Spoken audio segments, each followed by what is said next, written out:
Bharatiya Janata party का जब episode बनाया तो उसमें राजेंद्र मेवाड़ा का नाम था, जब कांग्रेस का बनाया तो उसमें कैलाश मेवाड़ा का नाम था। उनके आरोप हवाई आरोप है। मैं हालांकि अशोक जी टांग से कभी मिला नहीं हूँ, लेकिन मैं उनकी तारीफ करता हूँ। एक बार फेस टू फेस 10 दिन के भीतर 2 बार एसीबी की कार्रवाई होना।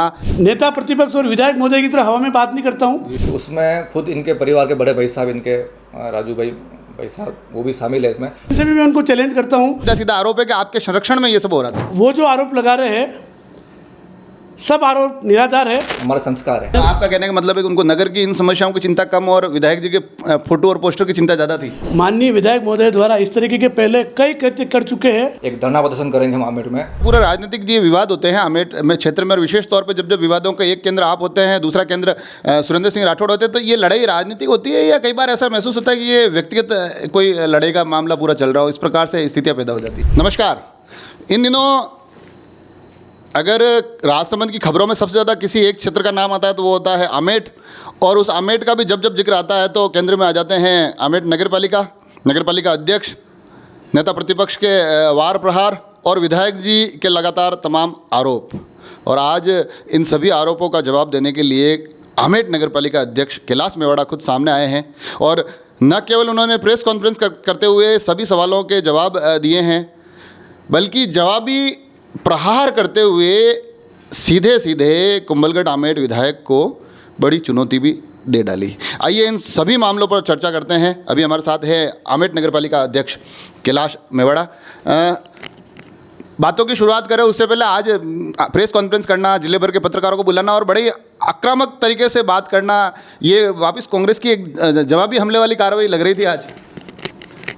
हेमेंद्र जी, ये जवाबी हमला नहीं है। जिस तरीके के आरोप वो लगा रहे हैं वो बेबुनियाद है और उनके आरोप हवाई आरोप है। मैं आपको हर चीज़ के बाकायदा डॉक्यूमेंट्स के साथ जवाब दे रहा हूँ, और आपके माध्यम से भी मैं उनको चैलेंज करता हूँ कि वो एक बार फेस टू फेस आपके माध्यम से आपके चैनल पे भी आके अगर मुझसे बात कर ले तो मैं उसके लिए भी उनसे तैयार हूँ कि वो जो आरोप लगा रहे उनके आरोप और हमारे जवाब। मैं आपको बता दूँ, वो जो आरोप लगा रहे हैं सब आरोप निराधार है। अब आप बताइए वो क्या क्या आरोप लगा रहे हैं, मैं एक एक चीज़ पे आपको जवाब दूंगा पॉइंट टू पॉइंट। आरोपों के केंद्र में इन दिनों, हालांकि थोड़ा सा हम पीछे की तरफ भी जाएंगे जहां फाइलों के खोने की तमाम खबरों की चर्चाएं हैं, मगर सबसे प्रमुख आरोप और जो सबसे आक्रामक तरीके से लग रहा है, जिसमें कि नेता प्रतिपक्ष रमन कंसारा और आमेठ कुंभलगढ़ विधायक सुरेंद्र सिंह राठौड़ दोनों ही एक स्वर में आरोप लगा रहे हैं कि 10 दिन के भीतर 2 बार एसीबी की कार्रवाई होना, नगर पालिका अध्यक्ष का उस परिसर में होना, ये सब दिखाता है कि कहीं ना कहीं नगर पालिका में ये तमाम भ्रष्टाचार की आपको जानकारी थी, और कहीं ना कहीं उनका तो सीधा सीधा आरोप है कि आपके संरक्षण में ये सब हो रहा था। अगर वो ये आरोप लगा रहे थे, मैं नगर पालिका परिसर में मौजूद था, तो एसीबी के अधिकारी मेरे पास क्यों नहीं आए? अगर कोई आदमी शिकायत करता है तो आपको पता है, मैं आपके माध्यम से उनको बताना चाहता हूँ, नेता प्रतिपक्ष और विधायक महोदय को, कि अगर कोई आदमी शिकायत करता है, जिस व्यक्ति के खिलाफ शिकायत करता है उसी के खिलाफ कार्रवाई होती है। बाकायदा एसीबी पूरी जानकारी लेके उस व्यक्ति के ऊपर कार्रवाई करती है। ना तो इस कार्रवाई में हमारे किसी भी नगर पालिका के जनप्रतिनिधि का ना कहीं नाम आया है, और जो व्यक्ति ने कार्रवाई करवाई है वो व्यक्ति कभी भी हमसे आके नहीं मिले कि हमारे साथ इस तरीके की बात हो रही है। इसमें नेता प्रतिपक्ष ने एक बार जब हमने बात की थी तो उन्होंने कहा है कि हम सभी को पता था कि नगरपालिका में इन दिनों इतनी ज़्यादा भ्रष्टाचार की चीज़ें चल रही है, और ऐसे में नगरपालिका अध्यक्ष को पता ना हो, जो कि जिस पालिका के मुखिया हैं, तो ये बात उनका कहना था कि ये बात हजम नहीं हो रही है। वो जो बता रहे कि इस तरीके की, तो कौन सी तरीके की हमें बताते, वो भी पालिका के नेता प्रतिपक्ष है। अगर उनको लगा कि नगर पालिका में कोई भ्रष्टाचार हो रहा है तो वो उसकी आवाज़ उठाते। वो आवाज़ क्यों नहीं उठाते? उनकी आवाज़ उठती है बोर्ड की बैठक में कि साहब आप हमारे विधायक महोदय का पोस्टर में आपके होर्डिंग्स लगते हैं, उसके अंदर फोटो नहीं लगता है, आप उनको प्रोग्राम में बुलाते नहीं हो। इस तरीके की बातें वो करते हैं। मैं आपके चैनल, आपका कहने का मतलब है कि उनको नगर की इन समस्याओं की चिंता कम और विधायक जी के फोटो और पोस्टर की चिंता ज़्यादा थी। बिल्कुल ये है, उन्होंने ये बातें बोर्ड की बैठक में उठाई है। नहीं तो अब ये जैसे आप एक पूरा विषय बता रहे हो, मगर यह भी एक जिक्र हो रहा है कि जब ये पूरा प्रकरण हो रहा था उस दौरान एक विषय बार बार आता था, क्योंकि ईओ के पास 3 जगह का चार्ज था और यहाँ नेता प्रतिपक्ष का कहना है कि उस कारण से हमारे काम बाधित हो रहे थे और इस संबंध में हमने ज्ञापन भी दिए बार बार कि ये थोड़ा इस व्यवस्था में सुधार किया जाए, मगर नेता जो नगरपालिका के मुख्य नेता है, नेताजी अध्यक्ष के द्वारा हमें उनके तरफ से कोई ऐसा सहयोग नहीं मिला इस पूरे प्रकरण में। मैं आपको बता दूं कि नेता प्रतिपक्ष द्वारा कभी भी मुझे व्यक्तिगत तौर पे ना तो कोई ज्ञापन दिया है, ना कभी इस बारे में कोई चर्चा की है। रही बात एक जगह की, एक व्यक्ति को 3 जगह का चार्ज का ईओ के ट्रांसफ़र होने के बाद में स्वास्थ्य शासन विभाग द्वारा उनको ये आदेश दिया गया और यहाँ पर उनकी वजह से कोई भी कार्य बाधित नहीं हो रहा था। आम जनता के कार्य सुचारू रूप से चल रहे थे और आज भी आम जनता के कार्य सुचारू रूप से चलते हैं। जनता में किसी प्रकार का कोई आक्रोश नहीं है। और इस पूरे प्रकरण में एक बड़ी मज़ेदार बात भाजपा जिलाध्यक्ष ने एक बार एक प्रेस कॉन्फ्रेंस में कही थी कि ईओ साहब मुख्यमंत्री जी के रिश्तेदार है, इसलिए उनको कोई कुछ उनके ऊपर अंगुली नहीं उठा रहा है। कांग्रेस के नेताओं को भी ये चीज़ें परिस्थितियाँ स्वीकार करनी पड़ रही है, उनकी मजबूरी है। मैंने तो ये नहीं सुना और ना मेरी जानकारी में है कि वो मुख्यमंत्री जी के रिश्तेदार है। अगर ऐसा कोई होता तो हमारी जानकारी में ज़रूर होता कि वो सीएम साहब के रिश्तेदार है। इससे थोड़ा सा आगे चलते हैं। अब ये जो पूरा प्रकरण आप उस पर बता रहे हैं कि मुझे इतना संज्ञान नहीं था और जैसा कि नेता प्रतिपक्ष के लिए आपने कहा कि उनको नगर से ज़्यादा नेताजी की, अपने विधायक जी की चिंता है, मगर ये जो अभी हालिया पूरा प्रकरण हो रहे हैं इसमें, जिसमें कि रोड लाइट को लेकर एक घोटाले की बात आ रही, 200 फाइलों का एक प्रकरण बड़ा ही लगातार उठ रहा है, तो उसमें भी सीधे सीधा बताया जा रहा है कि अब तो ये कानूनी पेच भी आ गया है। 200 फाइलें आपके परिसर से यहाँ से गायब हो जाती है और नगर के जो मुखिया हैं, जो प्रथम पुरुष है, वो उस पर कुछ कार्रवाई नहीं करते हैं। मैं आपको बता दूं, मुझे हंसी भी आती है, ये लोग आरोप लगा रहे हैं कि यह 200 फाइलों का मामला पुराने बोर्ड का है। उस मामले को हमने उठाया, हमने उस पूर्व भूमि शाखा के बाबू को नोटिस दिए, उसके खिलाफ कानूनी कार्रवाई हमने की है, ना कि पूर्व बोर्ड द्वारा की गई।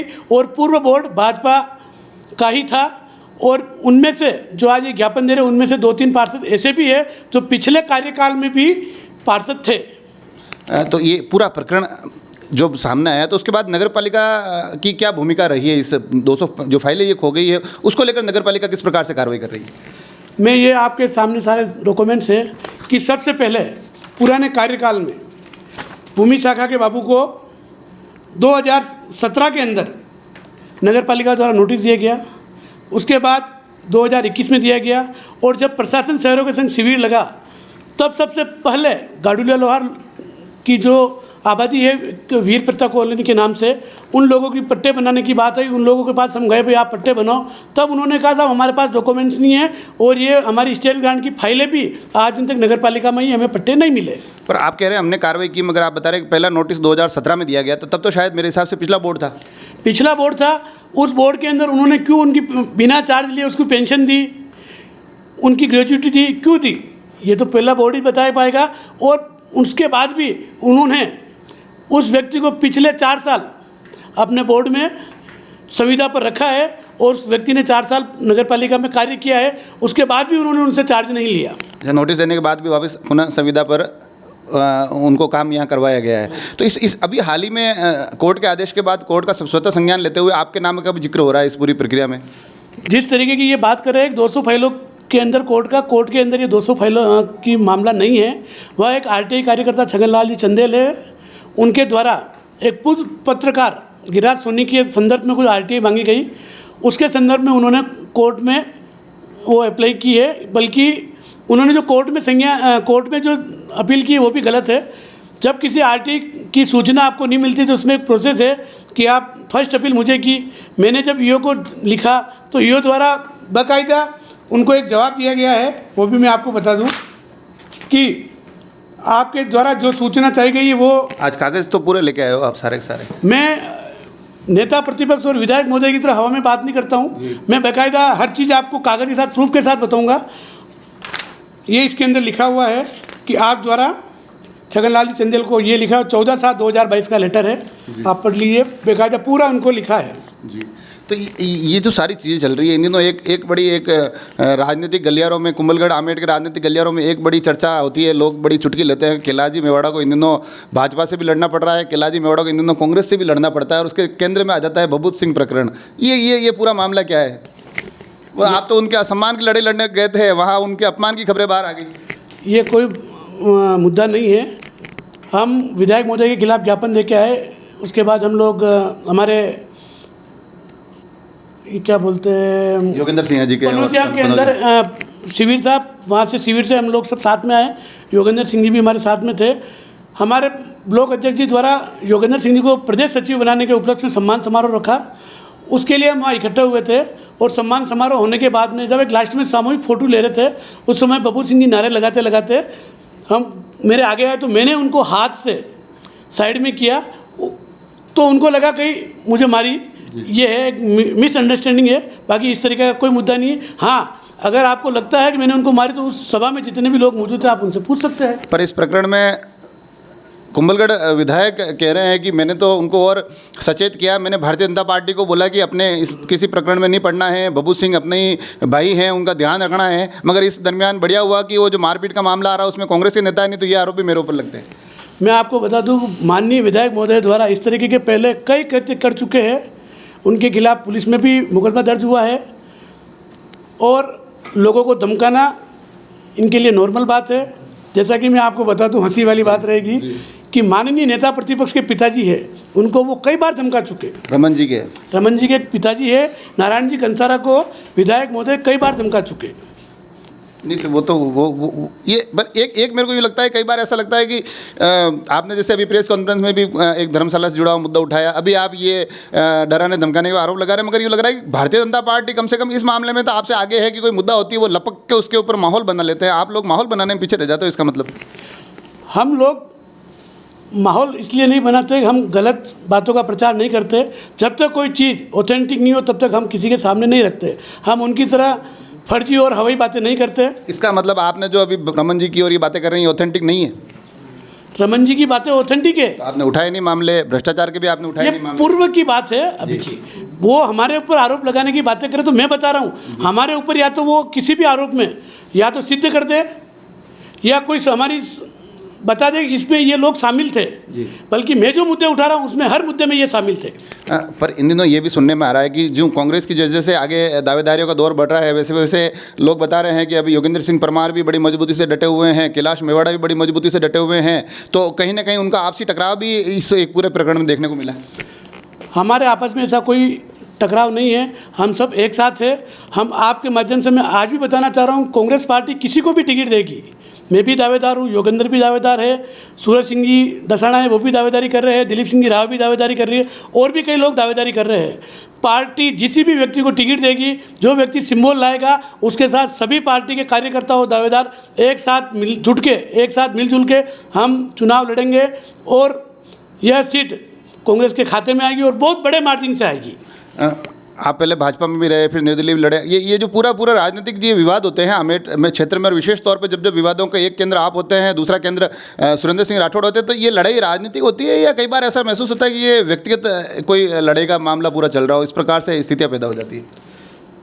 ना तो कोई व्यक्तिगत हमारी लड़ाई है और ना कोई इशू है, राजनीतिक लड़ाई है। मतभेद सब में हो सकते हैं, मतभेद भी सब में होते हैं। मैं भाजपा का कार्यकर्ता नहीं था, मैं 2009 में भी निर्दलीय लड़ चुका हूं। अगर मैं भाजपा कार्यकर्ता होता तो इन 2009 में मुझे निष्कासित करने की कई बात आती। जी, आपका परिवार परंपरागत भाजपा से जुड़ा रहा है?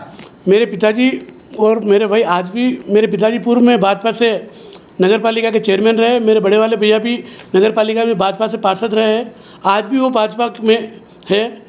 सबका अलग अलग है। राजेंद्र जी से वैसे मेरी काफ़ी बार बात होती है, मैं उनको राजू भाई कह संबोधित करता हूँ, बड़ी पुराने मेरे संबंध है। कभी घर में बैठते हो तो ये भाजपा कांग्रेस की ये सारी यहाँ बाहर की ये रणनीतियाँ और ये आरोप प्रत्यारोप घर में बैठ के विचार करते हो नहीं करते हो आप कि यार आप कांग्रेस का पक्ष रखते हो, वो भाजपा का, ऐसा कभी घर में आपस में तो आप दोनों में कोई टकराव नहीं होता है? देखो, परिवार के अंदर हर व्यक्ति पारिवारिक तौर से बंधा हुआ है। राजनीति के अंदर कोई किसी के ऊपर बंदिश नहीं है, जिनका मन जहाँ मिलता है वो वहाँ जाता है, ये है। पर फिर भी एक ये, चलो मैं थोड़ा विषय से हट रहा हूँ, पर मेरे को थोड़ा सा इन बातों में मज़ा भी आ रहा है। ये होता होगा क्योंकि मैंने 2 एपिसोड बनाए यहाँ के दावेदारों के। भारतीय जनता पार्टी का जब एपिसोड बनाया तो उसमें राजेंद्र मेवाड़ा का नाम था, जब कांग्रेस का बनाया तो उसमें कैलाश मेवाड़ा का नाम था। और ऐसा कुछ हो जाए, कैलाश जी को अवसर मिल जाए तो राजेंद्र जी यूँ नहीं एक धर्म संकट हो जाए, या राजेंद्र जी को अवसर मिल जाए तो ऐसा नहीं हो जाए कैलाश जी के लिए कोई धर्म संकट हो जाए? कोई धर्म संकट की बात नहीं रहेगी। जो जिसके साथ है वो उसके साथ कार्य करेगा। हम जिन के साथ है मैं कभी भी पार्टी के साथ कोई किसी प्रकार का दगा हम नहीं करेंगे। हम जिसके साथ जुड़े हैं हम दिल से जुड़े रहते हैं। चलिए आखिरी एक सवाल, एक जो प्रेस कॉन्फ्रेंस हुई उसमें आपने क्षेत्र के विधायक को एक सीधा सीधा बहस की एक चुनौती दी, ये क्या किस प्रकार से आप इस पूरे प्रकरण को देखते हैं और क्या करना चाहते हैं आप इस बहस के माध्यम से? वो बार बार ये मुद्दा उठाते, कितनी बार भ्रष्टाचार के नाम पे, कितनी बार विकास के लिए। तो मैं दोनों चीज़ पे उनको आपके माध्यम से बताना चाहता हूँ कि वो विकास, क्या चीज़ उन्होंने विकास की। आज मुझे आप उनकी पिछले 4 टर्म से वो मंत्री भी रहे, आज भी विधायक है। उन्होंने ऐसा क्या इस क्षेत्र के लिए किया जिसलिए जनता उनको याद करे, जनता वोट दे। इतने समय कांग्रेस गुटों में बैठी थी, आज पहली बार कांग्रेस एक होके मजबूती से चुनाव लड़ रही है और उनको ये लग रहा है, आभास हो रहा है कि कहीं न कहीं मेरी कुर्सी इस बार डगमग है। मुझे तो बीच में भी इनके होर्डिंग्स देखे जन्मदिन के, सुंदरकांड का, हनुमान चालीसा का। वैसे हम बैठे थे तो बात होती है कि अपन हिंदू धर्म के अंदर हनुमान चालीसा का इसलिए करते कि किसी प्रकार की विपदा ना आए, कोई बुरी शक्ति अपने ऊपर हावी ना, उसके लिए अपन ये हनुमान चालीसा का पाठ पढ़ते हैं। तो उनको ऐसा क्या 61 साल में तो उनको कभी हनुमान चालीसा और अपना जन्मदिन मनाना याद नहीं आया। ऐसी क्या चीज़ हो गई तो उनको इस बार ही अपना जन्मदिन और हनुमान चालीसा याद आई। बड़ी अलग अलग तर्क लेके आ रहे हैं। मगर आपने जैसे जन्मदिन का जिक्र किया तो उसमें एक बात का जिक्र और निकल के आता है कि जन्मदिन पे जब मैंने उनसे बात की थी तब उसके बाद भी लगातार जब मैंने उनसे बात की तो उनका ये कहना है कि मेरे उस कार्यक्रम में जिस प्रकार लोगों का मुझे स्नेह मिला, जितनी संख्या में लोग आए, ये अब सब चाहे नगर अध्यक्ष जी की, आप नगर पालिका अध्यक्ष जी का मान लीजिए, चाहे कांग्रेस नेताओं की मान लीजिए, ये सब संख्या देख कर बौखला गए हैं। संख्या देख के हम क्यों बौखलाएंगे, और इनकी संख्या कितनी थी ये वही जाने, हमें तो पता नहीं। रही बात जनता सबके साथ है, इन लोगों ने, आपके माध्यम से बता दूं कि जनता को देख के बौखलाने वाली बात की तो मैं आपको बता दूं, नगर पालिका चुनाव में ये जब यहाँ अमेठ नगर में मीटिंगें करते थे, बहुत सी जनता आती थी जी। हर जगह इन्होंने मीटिंग की, सैकड़ों की तादाद में लोग इनके साथ थे, मगर जब मतपेटियाँ खुली तो इनको वो वोट ही नहीं मिले। इसलिए जनता का मन जहाँ मिलता आ जा सकती है।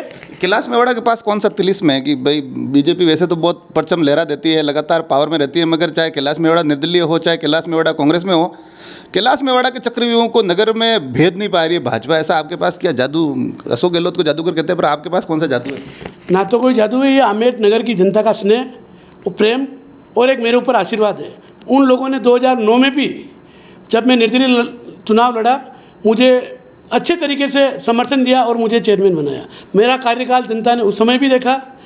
उसके बाद मैंने कांग्रेस ज्वाइन करके मैंने चुनाव लड़ा तो भी जनता ने वही प्रेम और समर्थन, उन लोगों को पता है कि ये व्यक्ति किस तरीके का है। हम हमारी कथनी और करनी में अंतर नहीं रखते हैं। पर आप एक नीचे जब प्रेस कॉन्फ्रेंस हो रही तब आपने एक विषय कहा कि कम से कम जो स्थितियां भारतीय जनता पार्टी के लिए बड़ी अनुकूल थी, लगातार यहाँ बोर्ड में भी आते थे, मगर इस बार तो कि उनको घर घर जाकर मेहनत भी करनी पड़ेगी और उसके बाद भी जनता उनके साथ नहीं है। तो ये इन सब चीज़ों को भी आप, मुझे लग रहा है कि राजनीतिक तरीके से आप आगे भुनाने की तैयारी कर रहे हैं। अगर आप कंटिन्यू विधायक है और आपका बोर्ड था तो ऐसी क्या चीज़ होगी जनता ने आपको वोट नहीं दिया? या तो आपने विकास नहीं करवाया या आप जनता की अपेक्षाओं पर आपका बोर्ड खरा नहीं उतरा।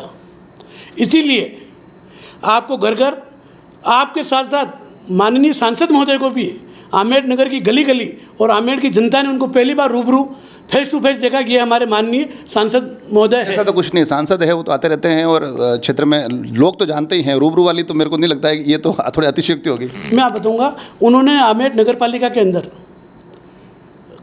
एक दिन के अंदर 10 मीटिंगें ली और वार्ड वाइज जाके उन्होंने मीटिंगें ली। तो इसका आप क्या मानते हो? कुल मिला के अब आप पूरी तरह से इस चुनावी साल में आक्रामक मुद्रा में आ गए हैं। हम जनता के मुद्दे उठा रहे हैं, हम विकास की बातें कर रहे हैं। आक्रामक हमारे को उनसे कुश्ती तो लड़नी नहीं है। रही बात चुनाव की, अगर कांग्रेस पार्टी ने मुझे मौका दिया और अगर मैं उम्मीदवार बनता हूँ तो मैं आपके माध्यम से दावे के साथ कहता हूँ, जितने वोटों से आज तक उन्हें जीते उससे ज़्यादा वोटों से जनता उनको निपटाएगी। उनके पार्टी के कई कार्यकर्ता, कई पदाधिकारी और आम जनता हमारे से मिलती है और दबी जुबान से कहती है कि इस बार इनको निपटाना है। एक आखिर में सवाल, हालांकि थोड़ा बीच बीच में कुछ न कुछ चीज़ें आ जाती हैं, ये जो शब्द आते हैं कभी मैं उनकी तरफ से कहीं से सुनता हूँ किसी व्यक्ति के माध्यम से कि इनको जमा कर देंगे, अब आपकी तरफ से आता है कि इनको निपटा देंगे, ये राजनीतिक भाषाओं में अब इन दिनों ये नए शब्द, आपको लगता है कि नेताओं को ऐसा नहीं लगता कि इन शब्दों से बचना चाहिए थोड़ा? इन शब्दों से बचने वाली कोई बात नहीं है, ये सब तो इन्हीं की देन है, यही लोग कहते हैं तो उन्हीं की भाषा में मैं आपको जवाब दे रहा हूँ कि वो इस तरीके की भाषा यूज करते हैं। हम तो आज भी कहते हैं कि जनता सर्वोपरि है, जनता जिसको आशीर्वाद देगी वो व्यक्ति इस विधानसभा क्षेत्र से आगे जाएगा और क्षेत्र का विकास करेगा। बल्कि इन्होंने एक भी ऐसा अच्छा कोई ठोस हमारे आमेर नगर के अंदर कोई विकास का कार्य नहीं करवाया है, और अपने विधायक मन से ना तो पिछले 3.5 साल में 1 रुपया इन्होंने आमेर की जनता के लिए विकास के लिए दिया है, ना सांसद महोदय द्वारा दिया गया है। तो देखा आपने, लगातार क्या कहते हैं, राजनीतिक शब्दावलियाँ तो नहीं है मगर निपटाने की बातें हो रही है और लगातार मुखर हैं। एक लंबा दौर अभी हालिया 10, 12, 15 दिन का ऐसा चला जिसमें कि भारतीय जनता पार्टी लगातार कैलाश मेवाड़ा को केंद्र में रखते हुए आक्रामक थी। आज अगर देखा जाए तो वापसी का आक्रमण हुआ है और उस आक्रमण के माध्यम से न केवल नए मुद्दों को उठाया गया है, बल्कि पुराने जो तमाम आरोप लगे हैं उन आरोपों को कागज़ों को दिखाते हुए पन्ने पलटते हुए बताया गया है कि देखिए उन तमाम आरोपों में कोई ज़्यादा दम नहीं है, जो विषय हैं हम पहले ही जनता के सामने रख चुके हैं। और साथ ही आखिर में आते आते दावेदारियों की इस दौड़ में बड़े दमखम के साथ ये बताया है कि अगर कांग्रेस पार्टी मुझे अवसर देती है तो इस बार यहाँ कांग्रेस बढ़त बनाएगी, इसका भी दावा कैलाश मेवाड़ा के द्वारा किया गया है। तो ये थे नगरपालिका आमेट के अध्यक्ष कैलाश मेवाड़ा। पूरी तरह से आज आक्रामक मुद्रा में थे, मगर इन्होंने जितने भी आरोप लगाए हमने कोशिश की क्यों ना दूसरे पक्ष तक भी पहुँचे और उनसे भी जवाब लेने की कोशिश करें। तो इस पूरे प्रकरण को लेकर हम पहुँचे नेता प्रतिपक्ष रमन कंसारा के पास। सुनिए आखिर उनका क्या कहना है और कोशिश करेंगे कि आगे आने वाले किसी समय में हम स्थानीय विधायक से भी बात करें, उन पर जो आरोप लगे उनके भी जवाब लें। मगर सुनिए इस पूरे प्रकरण को लेकर, इन पूरे आरोपों को लेकर नेता प्रतिपक्ष रमन कंसारा का क्या कहना। आज नगरपालिका अध्यक्ष कैलाश मेवाड़ा ने एक प्रेस कॉन्फ्रेंस के माध्यम से भारतीय जनता पार्टी पर जवाबी हमला बोलते हुए कई आरोप लगाए हैं। उसमें जो उन्होंने कहा है कि एक तो जो फाइलों का जो प्रकरण चल रहा है, फाइलें खोने का, उनका कहना है कि ये तो प्रकरण ही भारतीय जनता पार्टी के कार्यकाल में हुआ और सबसे कमाल की बात है कि जो उसमें लिप्त रहा उसको रिटायरमेंट के सभी लाभ देते हुए पुनः संविदा पर भी भारतीय जनता पार्टी ने रखा। एक सीधी सी बात है सर, किसी भी आदमी रिटायरमेंट का लाभ तब मिलता है जब वो अपना चार्ज सौंपता है। तो मतलब उस अधिकारी ने अपने चार्ज नियमानुसार सौंप रखे हैं तो उसको पेंशन मिल रही है। और इसी कर्मचारी को जिस पे पालिका अध्यक्ष जी आरोप लगा रहे हैं कि भाई भाजपा ने भी रखा है, तो इन्होंने स्वयं ने भी उस कर्मचारी को रखा है। अब उनके आपस में कुछ मन मुटाव हुआ, रही बात दोस्तों फाइलें गायब होने की, तो ये विषय इन्हीं के कार्यकाल में उठा भी। इन्होंने भी इस चीज़ का पुष्टि की कि यहाँ से 200 फाइलें गायब है। उन्होंने उस कर्मचारी को नोटिस दिया है। कर्मचारी का ये कहना है कि मगर ये जो आप नोटिस की बात कह रहे हैं, मगर उनका ये कहना है कि भारतीय जनता पार्टी के समय तो ये भाईलों वाला घोटाला हुआ है, हमारे समय कार्रवाई हो रही है।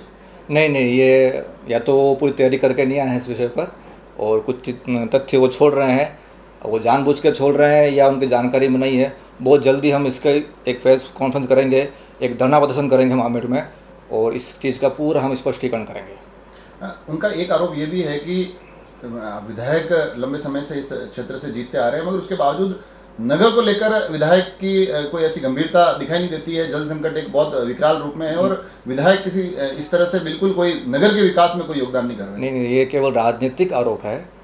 माननीय विधायक जी ने यथासंभव पूरा प्रयास किया हुआ है।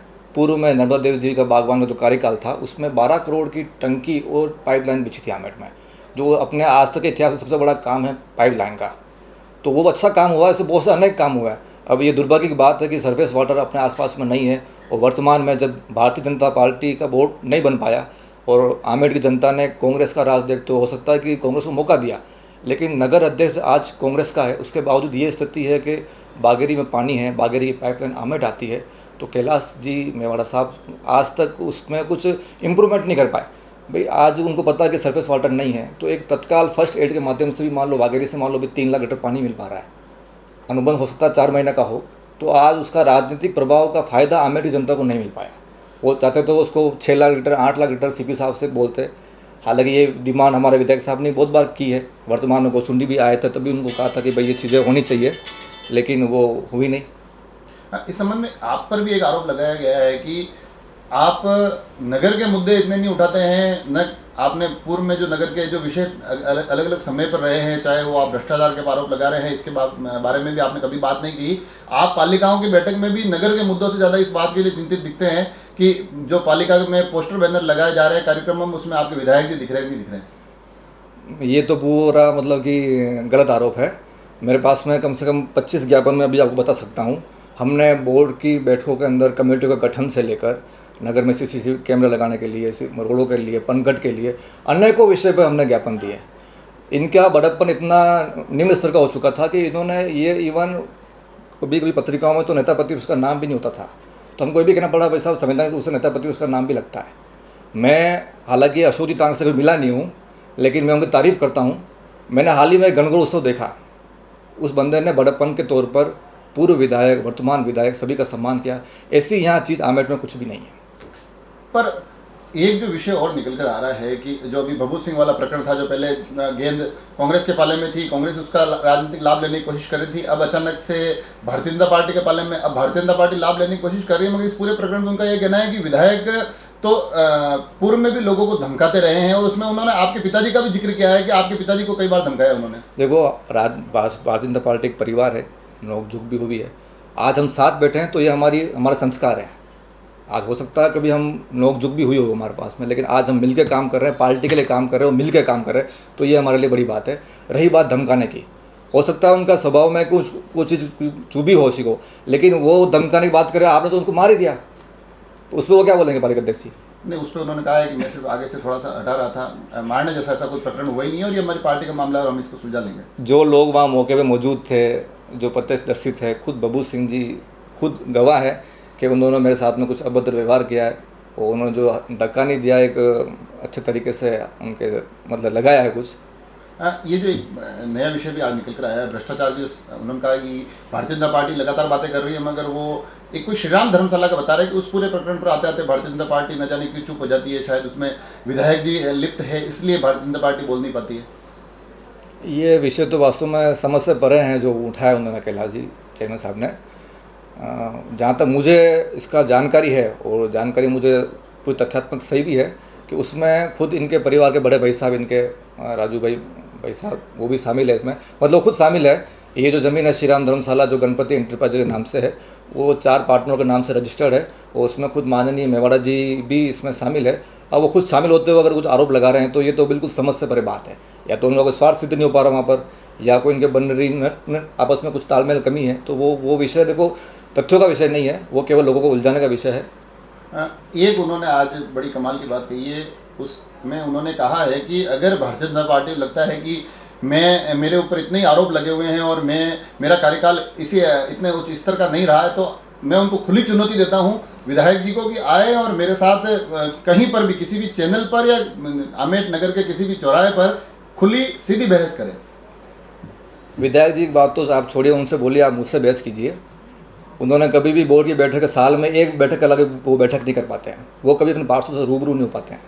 सबसे बड़ी बात, हमने हर बैठक में उनको कहा होगा कि आप विकास की पारदर्शिता के लिए कमेटियों का गठन कीजिए। आज तक 4 साल पूरे मतलब हो चुके हैं, अभी तक कोई निर्माण कमेटी या कोई भी कमेटी नहीं बनी है।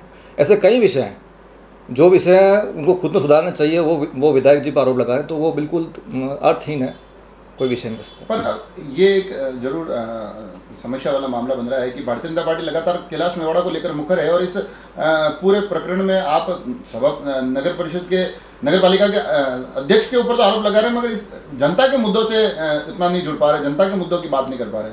हम बिल्कुल जनता के मुद्दों की बात कर रहे हैं, और सबसे बड़ी बात जो नगर पालिका अध्यक्ष जी पर आरोप लग रहे हैं, वो उनके स्वतः ही उनके द्वारा उपज किए हुए आरोप है। आप आज आम जन ने RTI लगाई है, मान लो SCD की कार्रवाई करी, भ्रष्टाचार की कार्रवाई करी। अब वो उस दिन आपके इंटरव्यू में बोल रहे थे कि मैं 2 दिन बाहर था, वहाँ नहीं था, लेकिन जिस दिन उन्होंने ये कबूल नहीं किया कि जिस दिन ये कार्रवाई हुई मैं खुद नगर पालिका परिसर में मौजूद था। नहीं, इस प्रकरण में उनका ये कहना है कि ना ही हमारे किसी जनप्रतिनिधि का इसमें कोई जिक्र है, तो अगर ऐसी कोई कार्रवाई होती है और हम दोषी होते तो हमारा जिक्र होता, और ये मेरे को लगता है कि ये मानना सही भी है, ऐसा भी कुछ नहीं है। जिक्र नहीं है, बात मान सकते हैं, लेकिन आपकी उपस्थिति का कोई प्रभाव ही नहीं कि आपकी उपस्थिति में अधिकारी पैसे ले रहे हैं, तो ये तो सोचने वाली बात है। एक जो श्री राम धर्मशाला का जो मुद्दा उठा उसमें मुख्य रूप से उनका ये आरोप है कि वो जमीन वो एक धर्मशाला की थी, जनहित का वो था और इन्होंने खरीद ली, ये आरोप है विधायक के ऊपर। मुझे तो अभी भी हंसी आ रही है इस आरोप के ऊपर भी उनके, कि हालांकि ये मेरा जनहित का मुद्दा भी नहीं है ये, वो इस ज़मीन खरीद में उनके परिवार के लोग भी शामिल हैं, और तो वो जब वो खुद शामिल है और ये आरोप लगा रहे हैं तो हो सकता है कहीं ना कहीं इनका आर्थिक हित कहीं ना कहीं सिद्ध नहीं हो पा रहा है, वो ये उस आरोप उसी आधार पर लगे हुए हैं और कुछ भी नहीं है। तो ये जो इनको मांग करनी चाहिए विधायक साहब से कि मैं कुछ कर नहीं पा रहा हूँ, पानी नहीं ले पा रहा हूँ, आप हमारे साथ में आइए, सहयोग कीजिए। आज तक उन्होंने कोई सपोर्टिंग ऐसा कुछ दिया ही नहीं है स्टेटमेंट। वो कैसे देंगे जो आदमी विधायक साहब का सम्मान नहीं कर सकता। आज विधायक भी क्षेत्र के एक परिवार का हिस्सा है, जनप्रतिनिधि वो भी है, जनप्रतिनिधि कैलाश जी भी है, हम उनका भी सम्मान करते हैं, लेकिन आज तक किसी भी सांस्कृतिक कार्यक्रम में, किसी भी मंच पर, कहीं पे भी वो आदमी अपने तक ही सीमित रहे हैं कैलाश जी, तो वो एक गलत विषय है। ओके, एक भी नगरपालिका बोर्ड बैठक में विधायक शामिल नहीं हुए और न कभी शहर के लिए एक भी रुपया उन्होंने विधायक मद से दिया है। ये बिल्कुल नकारात्मक बात है। कोरोना काल में खुद विधायक साहब ने लगा उनको, तो उन्होंने 3.5 लाख या 3 लाख रुपए उन्होंने उसमें दिए थे, और जब भी उन्होंने खुद ने कहा कभी स्थिति हो आप मांगो हमसे, हम बिल्कुल देंगे। बोर्ड बैठक को लेकर उन्होंने एक तंज कसा है कि बोर्ड बैठक के लिए वो विधायक जी को जब कहते हैं तो वो कहते हैं कि कांग्रेस का बोर्ड इसलिए नहीं आऊँगा, तो फिर राज्य में कांग्रेस की सरकार है तो वो विधानसभा क्यों जाते हैं। एक छोटी सी बात मैं आपको मतलब बताना चाहूँगा कि जो पालिका अध्यक्ष अपन बड़ों का सम्मान करेंगे तो वो अपने साथ सम्मान से बैठेंगे। जब उनको लगता है कि भाई जो आदमी सम्मान नहीं कर सकता, जो आदमी उनका नाम नहीं लगा सकता, सांस्कृतिक प्रोग्राम हो गए, मेले हो गए, महाशिवरात्रि उत्सव जो नगर पालिका करती है उसमें बोर्ड के सभी सदस्य अधिकारी रूप से सदस्य होते हैं, आज तक उनका कई वो सम्मानजनक फोटो या कुछ भी चीज़ों में वो नहीं लगा। है नहीं है, लेकिन एक वो मेंबर है, उस कमेटी के मेंबर है, बोर्ड में ऐसे जो ये मेंबर के प्रॉब्लम उनको ये समस्या नहीं है तो वहाँ जाकर इस संबंध में उनको मुद्दा रखना चाहिए। उसके लिए हम रख रहे हैं, हम उनको ऑथोराइज कर रखा है। तो मीटिंग में जाके क्यों नहीं उठा रहे हैं? अगर जो भी चीज़ उनके कोई है तो उसी नगरपालिका बोर्ड बैठक में विधायक जी रख, या तो वो कोई डिमांड रखे तो विधायक साहब बिल्कुल आएंगे और उस पर अपना सहमति देंगे, उसमें कोई दो राय नहीं है। नगर की हित के लिए उनको डिमांड रखी हो कि विधायक साहब मुझे विधायक कोटे से ये चीज़ चाहिए, उसके लिए मैं आपको बोलता हूँ अगर विधायक साहब नहीं आते तो हम जिम्मेदार बैठे हैं, बिल्कुल आएंगे वो। और ये तमाम प्रकरण अब जैसे जैसे हम चुनाव साल है दिसंबर की तरफ बढ़ेंगे, ये प्रकरण भी और बढ़ेंगे, ये बातें भी और बढ़ेगी, आरोप और प्रत्यारोप का ये दौर भी बढ़ेगा, और हम भी कोशिश करेंगे कि उस पूरे दौर के हर एक पहलू को आप तक लेकर आए। आप सभी लोग जुड़े रहे राजसमंद एक्सप्रेस से। धन्यवाद।